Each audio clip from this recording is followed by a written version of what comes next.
میدان محشر ہوگا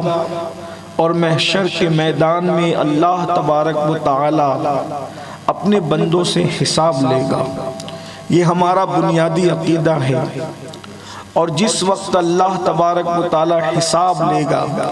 قرآن کہتا ہے ثم لتسألن یومئذ عن النعیم، ہم تم سے نعیم یعنی ہر نعمت کے بارے میں سوال کریں گے۔ جو بھی نعمت اللہ نے دی ہے ہر نعمت کے بارے میں سوال ہوگا، حتیٰ کہ قرآن کہتا ہے ان السمع والبصر والفؤاد کل اولئک کان عنہ مسئولا، اللہ تم سے پوچھے گا تمہاری سماعتوں کے بارے میں، کان سے کیا کیا سنا تھا، پوری زندگی جو سنا تھا اس کے بارے میں حساب دینا ہوگا، پوری زندگی کیا کیا دیکھا تھا اس کے بارے میں حساب دینا ہوگا،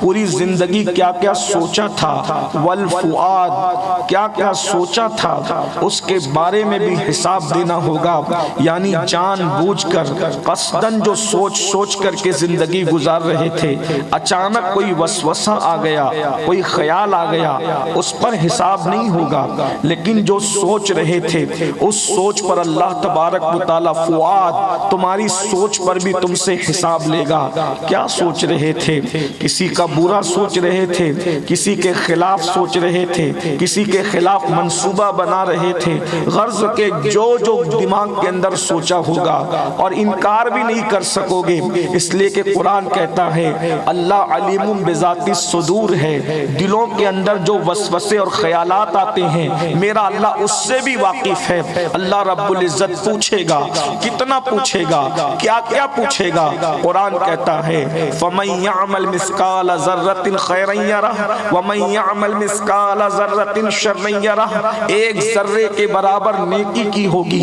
اللہ وہ بھی دکھا دے گا، ایک ذرے کے برابر برائی کی ہوگی اللہ وہ بھی دکھا دے گا، سب حساب ہو جائے گا۔ نمازوں کے بارے میں پوچھا جائے گا، روزوں کے بارے میں پوچھا جائے گا، صدقے کے بارے میں پوچھا جائے گا، حج فرض ہونے کے بعد حج کیا تھا یا نہیں کیا تھا پوچھا جائے گا۔ حج کی بات آئی تو ایک بات عرض کروں، حج فرض ہو جاتا ہے لوگ حج نہیں کرتے، اللہ کے رسول علیہ السلام نے فرمایا جس پر حج فرض ہو جائے اور وہ حج نہ کرے یا تو وہ یہودی ہو کر مرے یا تو وہ نصرانی ہو کر مرے۔ حضور علیہ السلام نے اتنی ناراضگی کا اظہار فرمایا، حج کس پر فرض ہے؟ من استطاع الیہ سبیلا، ہر صاحب استطاعت پر حج فرض ہے۔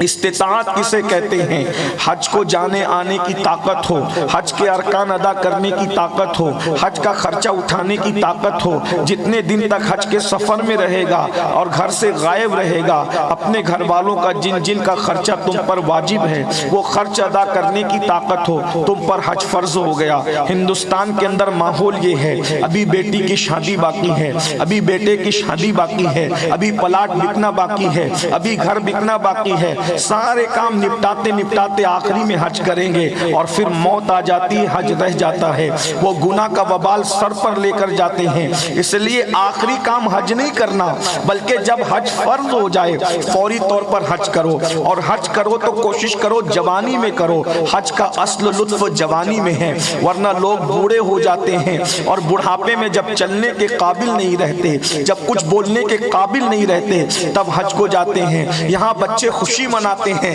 ہم نے اپنے باپ کو حج پہ بھیج دیا، ہم نے اپنی ماں کو حج پہ بھیج دیا، اور وہاں وہ بیچارے چلنے کے بھی قابل نہیں رہتے۔ اس لیے یاد رکھو جتنی جلدی ہو سکے حج فرض ہونے کے بعد حج کرو، ورنہ آقا علیہ السلام فرماتے ہیں یا تو یہودی ہو کر مرو یا تو نصرانی ہو کر مرو۔ یہودی کا مطلب آپ سمجھتے ہیں، اور نصرانی کا مطلب عیسائی، یا یہودی ہو کے مرو یا عیسائی ہو کر کے مرو اگر تم حج جلدی نہیں کرتے۔ اس لیے اسی محفل کے اندر یہ بھی نیت کر لو اگر حج فرض ہے تو جلد سے جلد حج ادا کریں گے، لیکن میرا عنوان حج نہیں ہے۔